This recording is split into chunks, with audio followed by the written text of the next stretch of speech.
এই অধ্যায়ে আমরা ভিজুয়াল বেসিকের এই কম্বো বক্স নিয়ে আলোচনা করব এবং ভিজুয়াল বেসিকের কম্বো বক্স দিয়ে সাধারণত একটি হিডেন লিস্ট হিসেবে কাজ করে। এটির ভিতরে অনেকগুলো লিস্ট থাকতে পারে যেটি হিডেন বা ভিতরে এটি কম্বো অবস্থায় থাকে, এই জন্য এটিকে কম্বো বক্স বলা হয়, যেটি লিস্টের অল্টার হিসেবে কাজ করে। তো এই বিষয়টি আমরা এখন আলোচনা করব কম্বো বক্স নিয়ে। ধরা যাক আমরা এই কম্বো বক্সের মধ্যে একটি আমরা কোনো সংখ্যা বা নাম আমরা যোগ করব। সেক্ষেত্রে অবশ্যই কম্বো বক্সটি সিলেক্ট করে আমরা এখানে টেক্সটে আমরা যা দিব সেটি শো করবে, অথবা আমরা এখানে লিস্ট দেখতে পাবো। এখান থেকে সরাসরি আমরা লিস্ট দেখতে পাবো, যে লিস্টের মধ্যে আমরা যা দেব। ধরা যাক 1, আমরা এখানে 2, 3, আমরা 3টি সংখ্যা দিলাম। এবার এটিকে রান করে আমরা এখানে 3টি সংখ্যা দেখতে পারলাম কম্বো বক্সের ভিতরে। কিন্তু যদি এটিকে আমরা অ্যারে, যেহেতু ইতিপূর্বে আমরা লিস্ট সম্পর্কে জেনেছি বা লিস্ট অ্যারে সম্পর্কে জেনেছি, একইভাবে আমরা ওই লিস্টের মতো করে অনেকগুলো সংখ্যা যদি বসাতে চাই, সেক্ষেত্রে আমরা অ্যারে কমান্ডের মাধ্যমে বা অ্যারে সিনট্যাক্সের মাধ্যমে আমরা অনেকগুলো সংখ্যা এর মধ্যে বসাতে পারবো। এই জন্য আমরা সিএমবি দিয়ে আমরা সাধারণত লিস্ট আমরা একটি ধরলাম, সিএমবি লিস্ট, এবং এটির টেক্সট আমরা কথাটি আমরা এটি অফ করে দেব, কম্বো কথাটি ব্ল্যাঙ্ক থাকুক। এবার আমরা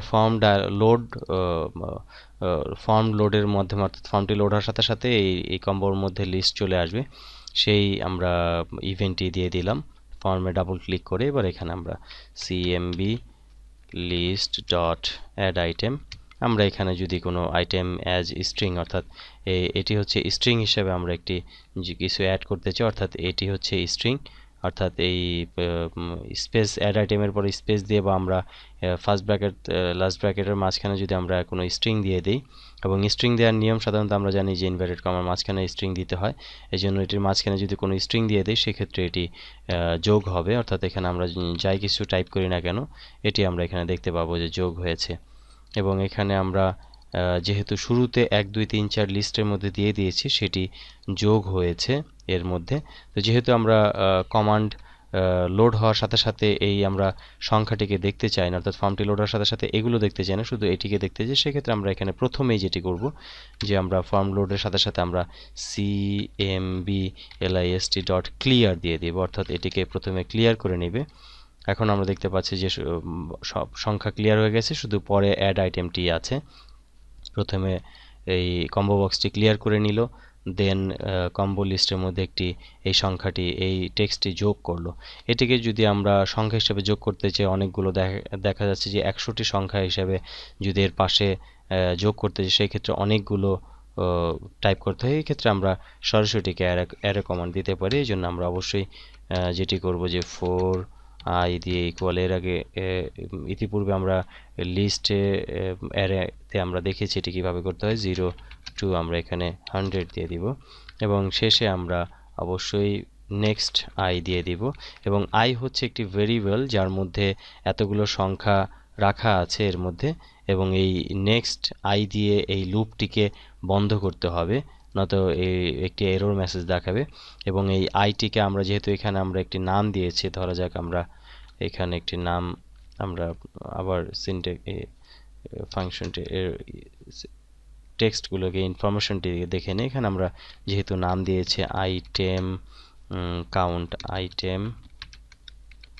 কাউন্ট, এখানে আমরা ইকুয়াল দিয়ে আমরা এখানে একটি সংখ্যা যোগ করাতে চাই, সেক্ষেত্রে আমরা এখানে i দিয়ে দিব, এবং অবশ্যই আইটি হতে হবে এটির পরে, এবং এটি অবশ্যই প্লাস সাইন দিয়ে আমরা i দিব, যেহেতু আইটি এই সংখ্যার সাথে এই টেক্সটের সাথে যোগ হবে। এবার আমরা যখন কমা টাইপ করব, তখন ইন্ডেক্স কথাটি বোল্ড হবে, অর্থাৎ এই ইন্ডেক্স কথাটি বোল্ড হবে, তার মানে হচ্ছে আমরা স্ট্রিং এর কাজটি শেষ করলাম, এবার কমার কাজটি।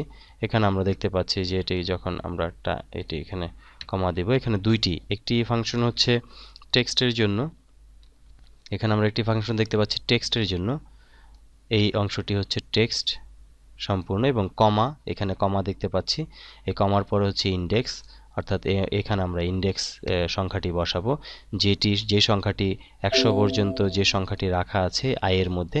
তো এই i আমরা এখানে বসে ইন্ডেক্স নাম্বারটি আমরা এখানে বসিয়ে দেব, যেহেতু এখানে 100টি আমরা আইটেম কাউন্ট শো করাতে চাই, এবং এই আইটি দেওয়ার উদ্দেশ্য হচ্ছে যে এই কাউন্ট ইকুয়ালের পরে এই প্রত্যেকটি সংখ্যা যোগ হবে, যেহেতু প্রত্যেকটি সংখ্যা 0 থেকে 100 পর্যন্ত সংখ্যায় আই এর মধ্যে রাখা আছে, এই জন্য আমরা এই আই ভেরিয়েবলটি যখনই এখানে দিয়ে দিব এবং প্লাস সাইনের মাধ্যমে, যেহেতু প্লাস সাইন অর্থ বোঝাচ্ছে যে এই লাইনটির সাথে এই লাইনটির একটি যোগ করবে বা একসাথে প্রিন্ট করবে, এই জন্য আমরা যোগ চিহ্ন দিয়ে আমরা সিম্বল দিয়ে আমরা আই দিয়ে দিলাম।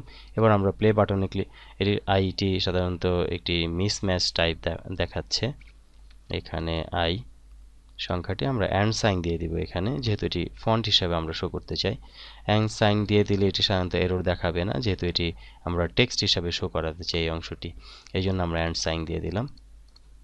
এবার এখানে আমরা দেখতে পাচ্ছি যে আইটেম কাউন্ট 0 থেকে শুরু করে একদম 100 পর্যন্ত হয়েছে। তো এইভাবে আমরা কম্বো বক্সের মধ্যে সংখ্যা যোগ করতে চাই। তো এখন আমি যে বিষয়টি দেখলাম এটি একটি সিম্পল। পরের অধ্যায় বা পরবর্তী লেসনে আমরা দেখাবো যে এই কম্বো বক্সের মধ্যে কিভাবে একটি ফন্ট যোগ করতে হয়, অর্থাৎ স্ক্রিনে আমাদের সিস্টেমের মধ্যে যে ফন্টগুলো রাখা আছে সেই ফন্টের তালিকা আমরা এই কম্বো বক্সের মধ্যে নিয়ে আসব এবং সেগুলোকে আমরা চাইলে ব্যবহার করতে পারবো।